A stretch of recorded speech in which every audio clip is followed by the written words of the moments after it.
Alrighty, so for our last lecture in the Siliciclastic environments sort of sub portion of the course, and the last lecture before of at least of material that will then go on the midterm exam. We'll have two more lectures next week before the exam, but this will be the last lecture of material that's covered. We'll talk about Aeolian environments or windblown environments.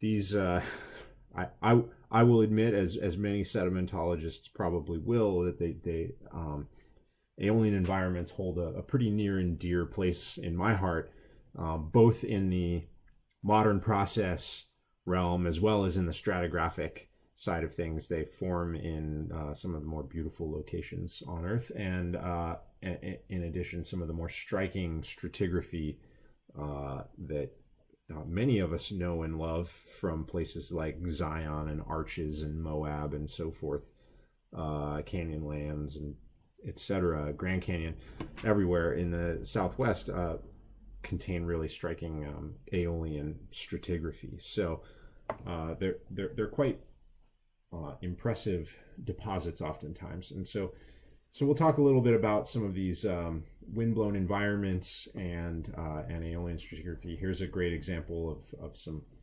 dunes in Death Valley, California. These are the Ibex dune fields. These rocks back here were my master's thesis rocks that I mapped. But we'll talk a little bit about some of the processes that form and start to think about some of the complexities involved in the depositional environments involved in or that are produced from Aeolian systems.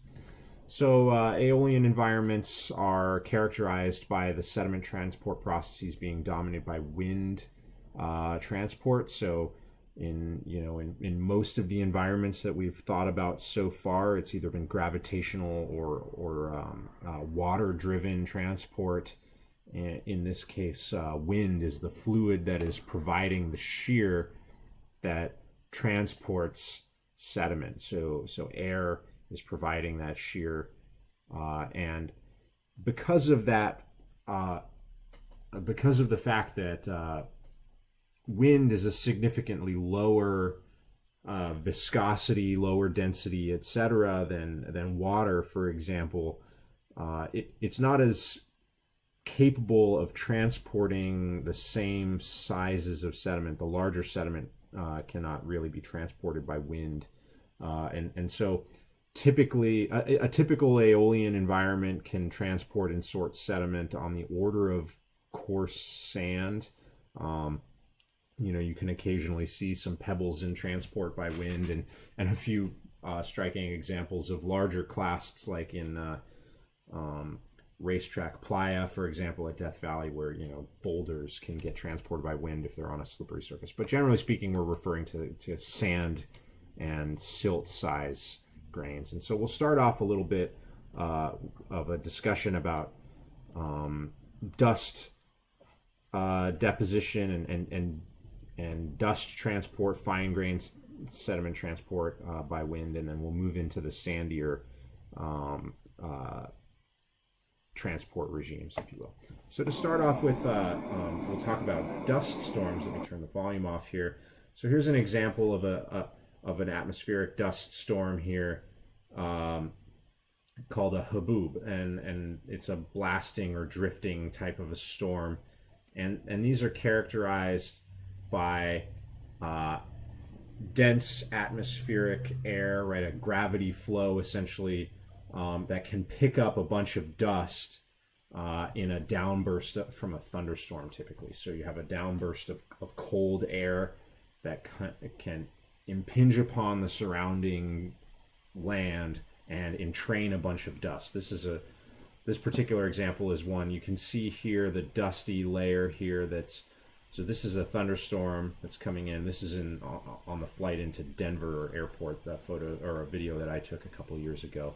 And you can see the sort of structure of this. They often have very, very sharp wall-like boundaries to them, and they can entrain a ton of dust at their base, and the dust can be transported in in the air column, thousands of feet high, and they can be incredibly dense, and incredibly high concentrations of dust relative to what you would normally see in the air column. And so, like in this particular instance, by the time we landed at the airport, about 15 minutes later, the dust storm had hit the airport, and you could smell that silica in the air, which is of course very bad for you. And it grounded all of the flights and everything for a couple hours. So these can be quite impressive storms. I wish I had a video of the best dust storm I think I'd ever been in was in the desert Southwest. I was in the sort of Four Corners area, and we were driving. It was a university field trip, a departmental field trip, and that red dust storm kicked in, and we couldn't see the hood at the end of the car from inside the car. It was so dense, and it rained dust on us for 6 hours, and then by the time we got to camp, set our tents, and the dust, because it can nucleate rain droplets, can actually cause cause precipitation to occur, and so you get all sorts of really cool feedbacks associated with that sometimes. And so dust can be carried at great distances, and can actually be carried in tremendously high concentrations in the air because of its low, essentially settling velocity, right? It can be lofted at high to very high elevations in the air column, and you can get relatively large deposits or thick deposits of dust, and these are often considered to be associated in many cases with situations, climatically or otherwise, in which you might have very large amounts of silt available for transport, and places or situations where this might occur might be, as we kind of talked about before, proximal to glacial environments. And so oftentimes you get large dust deposits or associated with glacial advance and retreat cycles. So in a large glaciation event like the last glacial maximum in the Pleistocene, there were large, thick deposits of loess, is what it's called, that were placed over much of the landscape of North America, for example. So here's some examples of what we would refer to as Loess, Loess deposits from the Pleistocene. Here's some examples from Vicksburg, Mississippi, near to where we live. Some of the bluffs above the river near Vicksburg are made up of this Pleistocene loess. And as in the Pleistocene, because there was significant continental glaciation at the time, there was a large amount of dust. The climate here was significantly drier, and there was a large amount of dust in transport, and got deposited, many tens to hundreds of meters thick in some places. In Iowa, in Nebraska, and so many other places, you get these large Pleistocene loess deposits associated with the last glaciation. Okay. So that's kind of all I'll touch on as far as fine grain deposition. Then we can start to think then about what happens when coarser sediment starts to be transported by Aeolian processes or by wind. And typically in these cases we end up with, as we know from traction transport of sandy material in riverine settings, we end up with bed forms, right? And those bed forms are often dunes that migrate and transport sediment, much like you would think or much like you would see in the fluvial realm. So here's an example of Google Earth time lapse.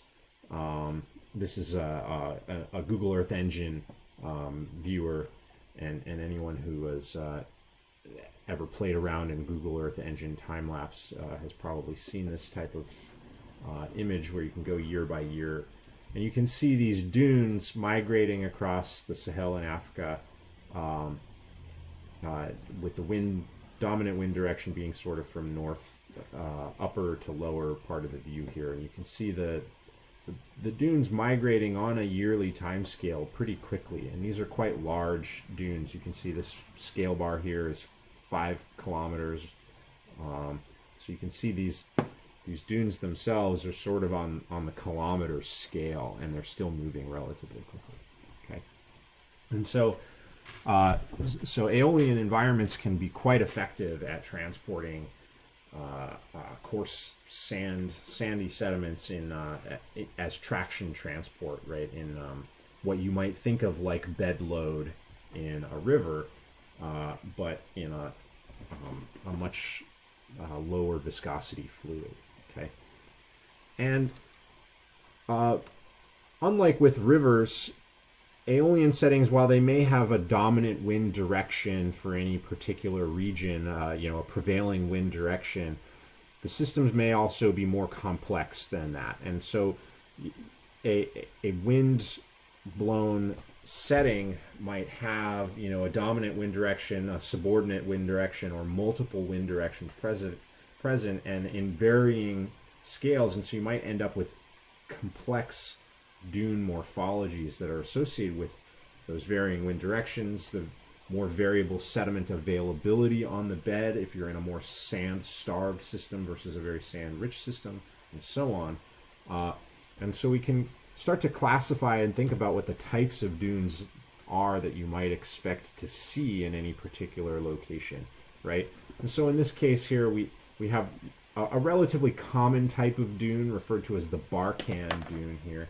And that implies a wind direction, in this case, from the lower left to the upper right. And you have these sort of cusps, if you will, right? You have almost like a horseshoe-shaped dune with the steep slip face on this inner part of the dune, right? And then the Stoss side, if you will, here is on this upwind side of the dune is the sort of more concave or convex outward, I guess you would call that, right? And so these would be referred to as Barkhan dunes, and they get these spurs, and sometimes the spurs will interact and cause sediment to be moved in one direction or another. And we'll talk a little bit about some of the flow and sediment transport that occurs on the face of these. You can also get transverse dunes, right? Dunes that are oriented perpendicular to the wind direction. These are probably pretty similar to what you would expect to see in a fluvial setting in terms of their morphology, right? Where you have your more shallow or more gently dipping Stoss face, and then the Lee face here on this, in the shadowed portion is the steeper avalanche face, right? And sort of in between those two might be something like what you'd see as referred to oftentimes as barkanoid. It's kind of like a Barkhan, kind of like a transverse dune. You have sort of these cusps that aren't quite fully Barkhan, right? So this is sort of these are very common in large dune settings.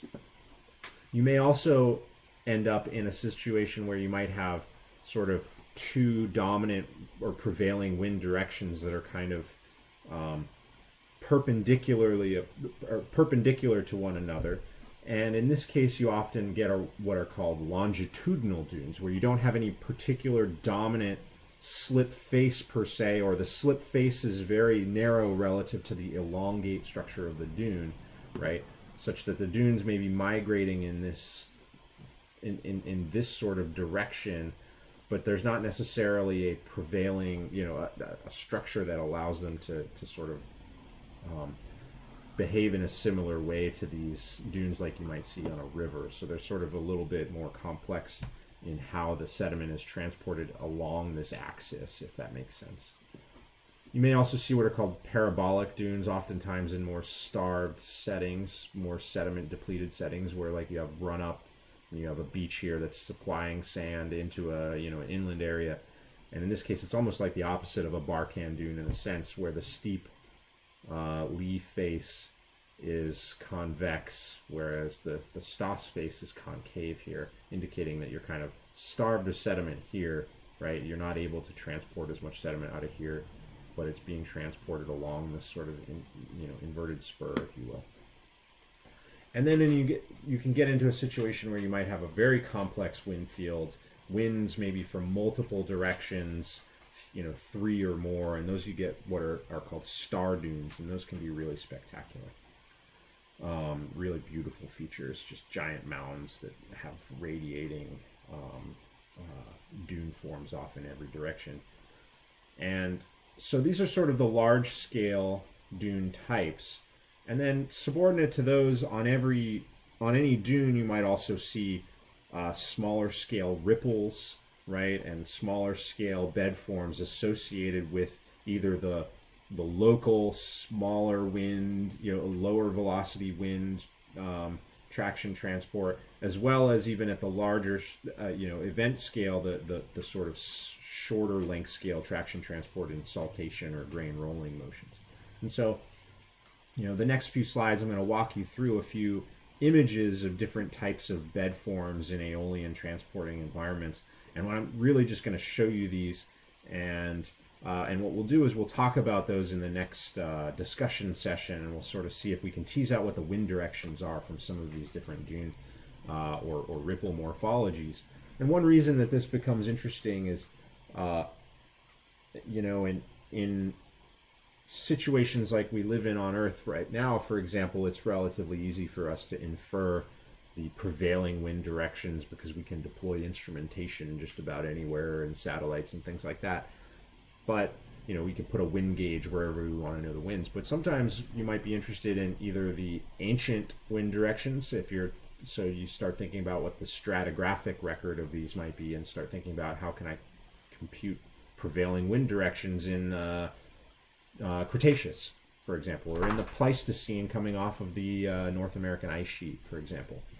And so understanding the wind direction related to the morphology and the structure of these dune deposits is actually really useful. Another location or scientific interest that makes understanding or being able to infer wind directions from dune morphologies is because Aeolian bed forms are quite prevalent on other planetary bodies that happen to have slight atmospheric winds, right? Or any amount of atmospheric winds. So there's examples of Aeolian dunes on Mars, an enormous amount of Aeolian dunes on Mars. You can see them on Titan. You can see them on, I cannot pronounce the Russian name of the comet 67P something, where we just had the orbiter and the lander sampling that comet, and even on a comet, which you wouldn't think has an atmosphere, but generates just enough wind shears at certain times in its life cycle that it also has bed forms. And so understanding how the dunes are forming and moving can tell you something about the dynamics of a comet even. So there's all sorts of reasons why this is a useful and interesting endeavor. So here's this first image from that same dune field that I showed you in the first slide of ibex dunes. And this is a very close-up image. This is fine sand here, so you can kind of get a sense. These are maybe a couple of centimeters from crest to crest. And so this is a relatively common feature to see on a dune in sort of local scale or small scale ripples, right? And these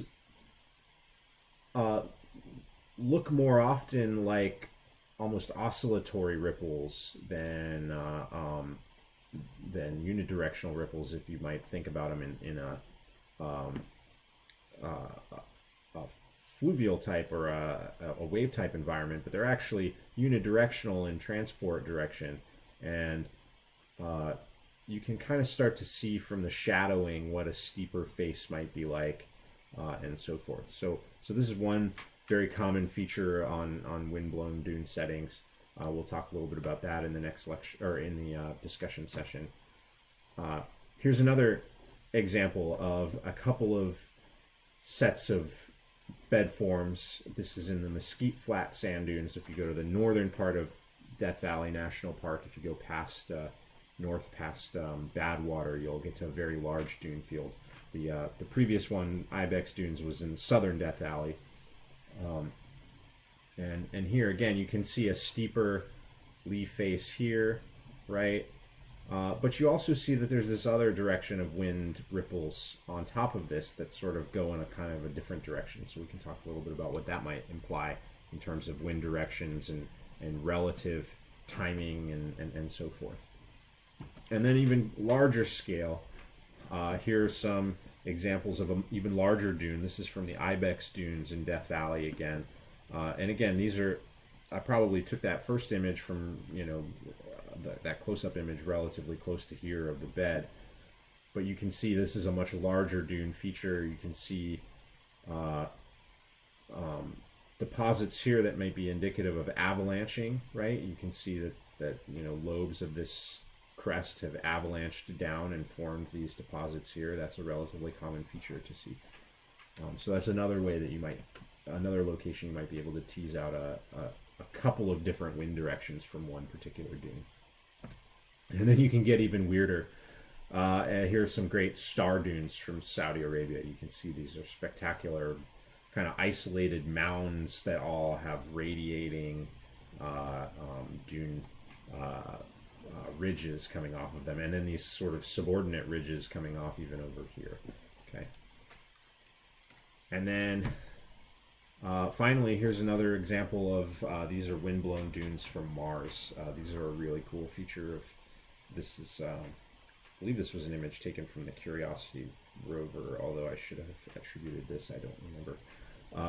So again, you can see multiple generations of bed forms being formed on this topography or forming this topography here, and so we can start to think about the different types of transport directions that might be associated with this. All right, and in detail, we can start to then think about some of the the processes of sand transport, even at the in the detailed scale here.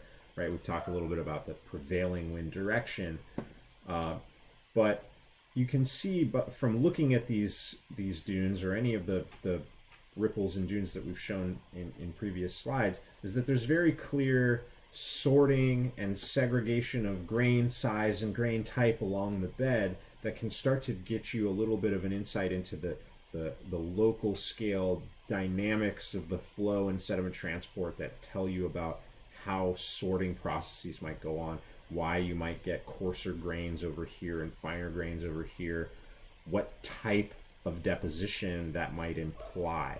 Okay, and so at the very first sort of basic scale, what occurs in a dune is, so this is the dune crest in this dark line, and this is the sort of the base of the lee face here for a sinuous crested dune. All right, and so these so the dominant wind direction here in this case is from lower left to upper right. And what happens is, if you have a sinuous crest, just like in a fluvial system, right, as the flow moves over the dune crest, you get flow you get detachment of the wind and you get recirculation, right? So that's kind of demonstrated here.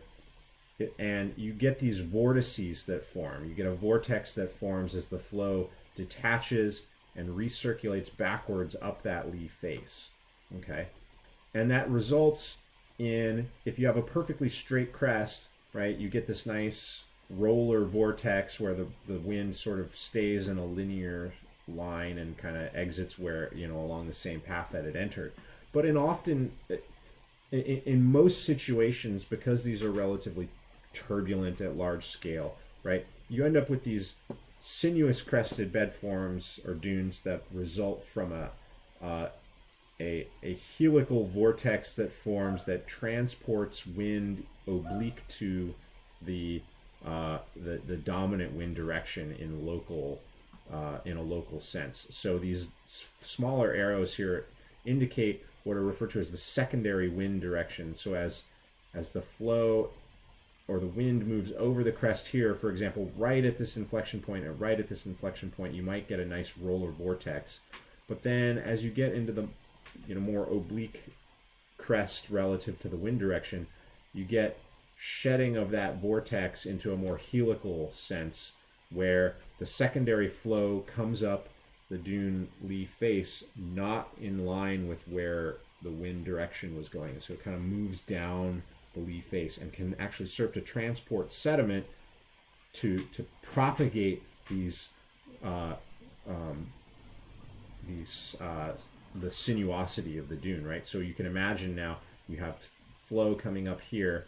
It's now transporting secondary flow towards this portion of the dune. So that's actually moving sediment from here to here, right? Which you can imagine would extend or elongate this profile relative to this in some instances.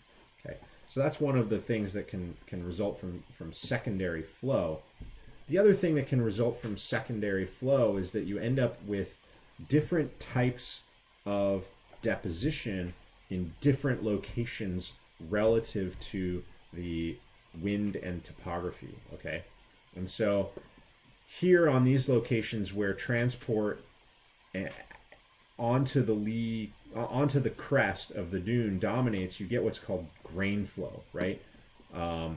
So where the sediment builds up here, and then because it's being pushed back up the slope and because it's being deposited right here, the predominant deposition is right at the crest, and so that slope will steepen and then fail, and steepen and then fail, and that's what gets that grain flow deposit, right? Just like a dune avalanche in a fluvial setting, right? In yellow here, so that's indicated by these red colors here. In yellow here, you see what's called grain fall. This is the grains that maybe make it out just past that recirculation zone and settle out kind of like out of suspension, out on the toe of the slope, okay? And in general, this tends to be finer grain material, such that you end up with coarser material up high and finer material down low, and those things get sort of interbedded, and you end up with a situation in those cases called pinstriping, which we'll talk a little bit about later. All right. That's a very common feature to see on these lee faces, and this is the predominant location of the advance of the dune, and so that's the most preserved portion, if you will, of these bed forms in any case in stratigraphy.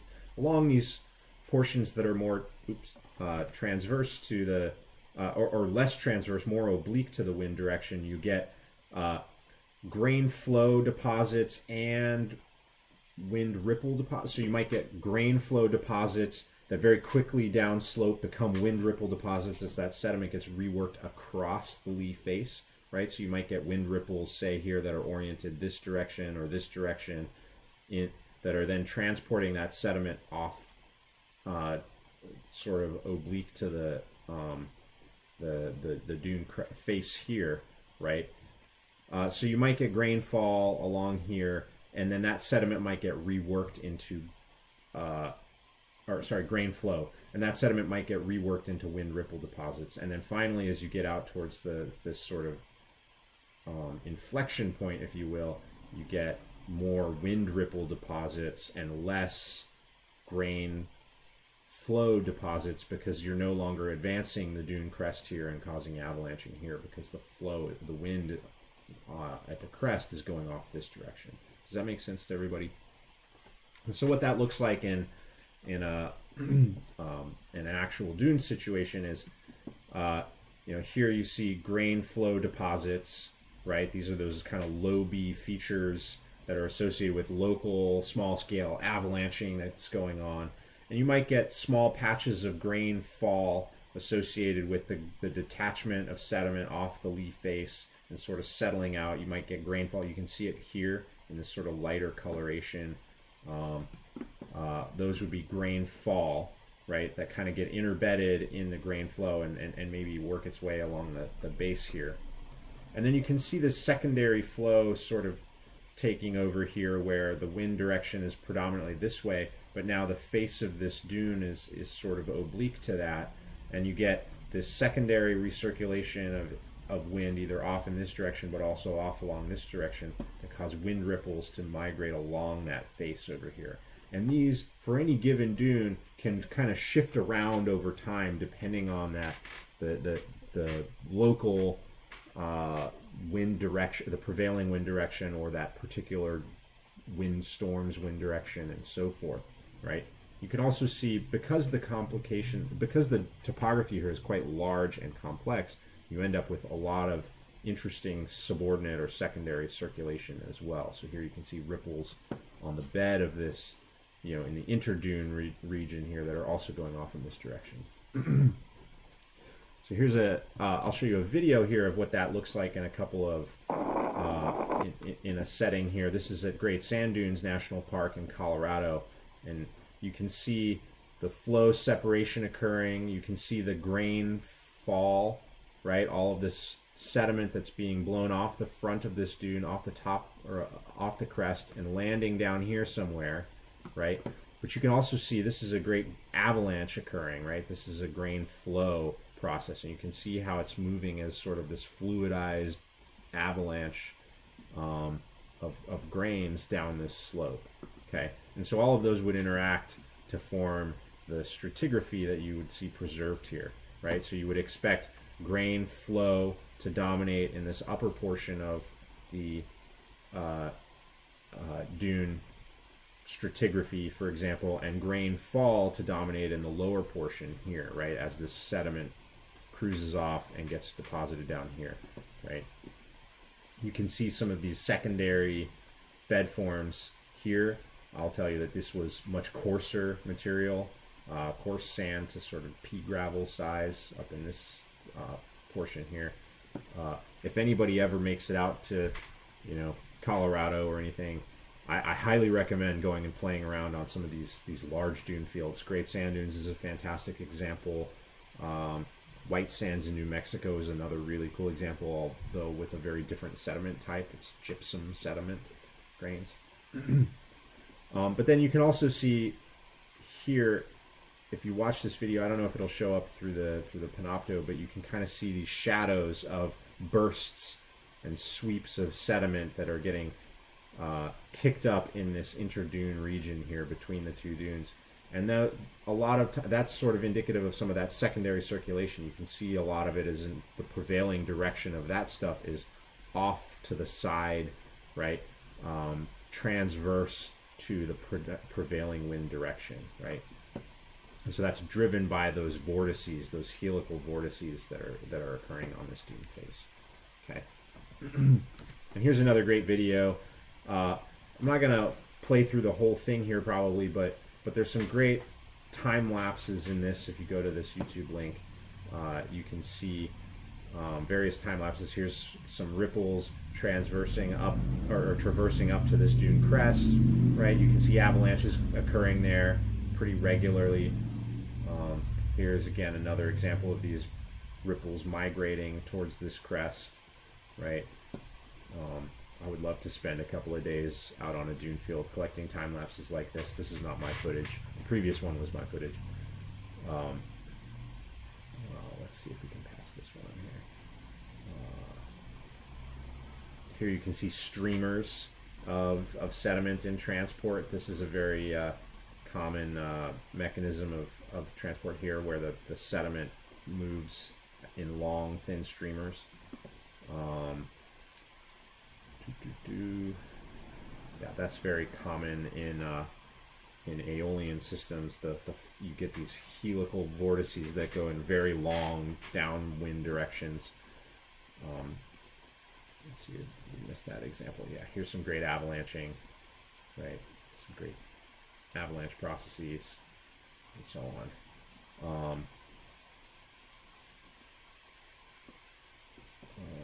Yeah, so we'll leave it at that. Feel free to go watch that video. There's plenty more. I have a few more on my YouTube channel as well of a bunch of different Aeolian transporting systems. And ultimately, I think there was a good, here's a great example. Ultimately, on the face of a lot of these dunes, it's very common to have avalanching, as I spoke of, up top here, but then you get grain flow, so grain flow deposits up top as the lee face avalanches or the crest avalanches. You saw one there, and one just happened there, and so those may make it some way down the slope, but then so you can see all those avalanches alternating, but you can also see all of this grain fall that's occurring. You can see all this wind-blown sand making it past, and a lot of it may land on this dune face here. You can see a bunch of it there, right? And ultimately what this results in is this a sequence that's referred to as pinstriping that comes from the grain avalanche deposition, where you get the coarse a coarse base, and then it finds upward as it sorts, as it settles down slope, and then ultimately you get this grain fall deposit of finer material on top, and you see this repeating over and over and over and over and over again on these dunes. And if you see that at large scale, that is often indicative of an Aeolian setting. So you might see that in detail in an outcrop, and that may lead you to believe that you are dealing with grain avalanching and grain fall is associated with Aeolian settings. Okay. I should also note that, and you'll see this next in this week's lab, is that another really key feature of identifying Aeolian settings is what's called frosting, or grain frosting. And I don't think I have a lecture note or a lecture slide in here about that, but as grains impact one another at high velocities without the cushion of a viscous flow between them like you have in a fluvial setting, in an Aeolian setting, every time that happens, you might chip or abrade a little bit of the particles that are colliding with each other, and you get this frosted look to them. And that's a very key feature as well if you're trying to identify an Aeolian setting. And so over time, just like with a fluvial system, dunes can migrate in Aeolian systems in the direction of the prevailing wind, but with the added complexity that there may be there may be additional non-prevailing components, like if a storm front comes through that's not in the prevailing wind direction, right? You may get, a normal slip face with your 30-something degree avalanche slope, right, with your grain fall and your grain flow deposits, but that may alternate a little bit, and you may get some complex stratigraphy preserved. And ultimately, just like with a fluvial bed form, though, you end up with some veneer of cross bedding that reflects the translation of these dunes through time. And what that might look like, in this case, here's an example from Great Sand Dunes of the back of one of these dunes, right? So the prevailing wind direction in this case is from left to right. And so this is the eroding Stoss side of a really big pile of dunes here, right? These are the lee faces there and there and there, and then this you can't see off to the side here. But in this case, because of the moisture content and so forth, you can start to see the stratigraphy as the Stoss side is eroding and transporting on. And you can see these big swooping cross stratification in these dune deposits, and that's a result of the sort of curvature, if you will, of these of the leaf faces of these dunes, because they're not linear crested straight dunes. They're nice curved barcanoid, barcan type dunes. You get these nice big curved trough cross bedding in this case. Okay, so that's trough cross bedding. And in detail, you might see features like this is a zoom in, from, I think I took that photo from right around either here or right there on this image. You can see some of those smaller scale ripples that might have been deposited or that might have been migrated transverse along the lee face. In fact, these ripples are almost perfectly perpendicular or transverse to the prevailing wind direction, so they would certainly in this case indicate a secondary flow circulation or a subordinate wind direction in this case. So that's pretty cool. But you can see a very consistent sort of striped pattern of cross bedding that's a function of the change in grain size as you go through each of these individual sort of avalanche deposits in this case. Okay. these can be incredibly striking. As I said before, this is an image from the Coconino Sandstone in Arizona, I believe. And again, you can see those big trough cross stratification. These are, I don't know the exact size of these big junipers or piñons here, but you can see it's on the order of many meters thick per, avalanche face here. So these are just spectacular Aeolian dunes, and you can see that they're complex geometry. They've cut each other, right? So this dune here has bisected this one here and so forth, and this one may be a more complex, transitioning from this dune to this dune kind of thing, and so you can start to see some really interesting features. Here's another great example of that, right? This is a nice trough crossbed here that has some complexity when you get to this location that's maybe not quite as normal and translational as this was, or something like that. So you may get you may see the intersection of complex topography preserved in these deposits like this. Okay. Here's another example up close from the Wingate Sandstone in Colorado National Monument. And if you were to look up close at these deposits, which all of these students here are doing, this was a group from my summer field camp at the University of Wyoming. They're looking for pinstriping, and they're looking for graded beds, and they are looking for frosted grains in this case, right? And so one thing you might do if you're looking at a deposit like this and saying, oh, well, these are pretty big, they might be Aeolian, but they could also be fluvial, right? Those could be sandbar deposits. You would go up to that outcrop and you would look for those characteristic features. You would look for evidence of grain flow and grain fall, right? Do you see, say, these coarser deposits transitioning into a finer veneer of grain fall deposits, for example? Could you break off a chunk and see frosted grains? Okay, and so that's a common way to approach an outcrop like this if you're unsure. And you can start to build facies models for these Aeolian settings based on what we know about how dunes translate and migrate and preserve cross stratification. And you can imagine a couple of different scenarios in which this type of preservation might occur. The first being what you would refer to as a dry erg. An erg refers to a sand sea.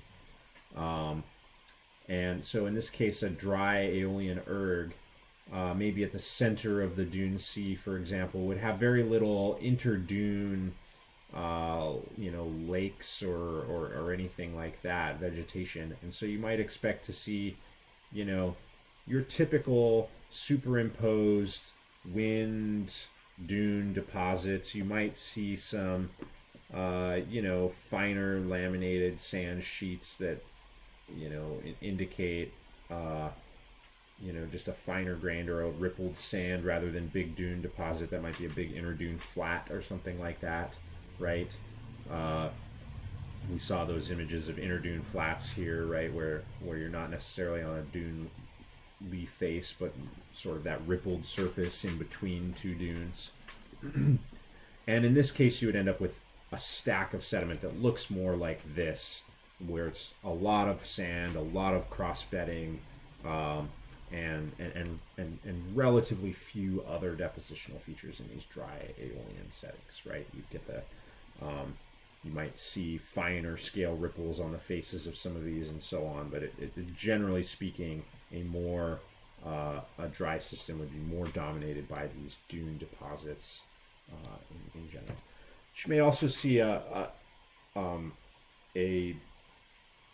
Aeolian systems that are periodically wetted or flooded, and in this case, some really interesting things can occur stratigraphically as you get little playa lakes or little marginal ephemeral lakes, Sabkha environments. Sabkha environment is a small ephemeral saline environment, so hypersaline, high salt environment. And so you might expect to see interbedded Aeolian dunes with lake sediments or fluvial deposits, things of that nature you might see mixed in there. And actually, oftentimes what results from this is because in these systems you might have a fluctuating water table and deposition of lake sediments and so forth. You might actually be more likely to see fully preserved dune deposits where you actually might get more of the dune thickness itself deposited, right? They may be spaced out and dispersed, but the actual scale of the dune may be more likely to be preserved because it can get stabilized by a fluctuating water table where salts and other and carbonates may precipitate and lithify it before it can get reworked by the next successive dune that comes over, right? And so in those cases, you may actually end up preserving more of the dune itself. Okay, so something like this you might see in a setting where you have a periodic wetting and drying. In this case, here's a little wet pond, if you will, that was deposited, and you can see mud cracks, right, that are indicative of wetting and drying in this case. And if you go into any of these interdune flats, you might see these kinds of things where you see fine grain mud indicating a pond or a puddle or a lake was deposited there at some was filling that location at some point. And over time, these can actually stabilize the sediment and create that stratigraphy within the dune itself, as the fine grain sediments, the precipitates like gypsum salts and sodium salts and other things, and carbonates stabilize the sand around there as well. So that's a indicator of a wetter type of environment. Okay, and so those are the sort of Aeolian transporting environments and how they preserve stratigraphy. We'll show you some examples in the lab this week of sands that have frosted grains. Be on the lookout for that. You'll see a couple of really interesting sediment types there that might indicate Aeolian environments. And we'll discuss that in both the lab section and in the discussion next week. All right. So that sort of wraps up our siliciclastic environments. That's the material that will show up on the midterm exam. Next week we'll start to talk about carbonates and carbonate systems, and then we'll have our midterm exam on the 25th. All right.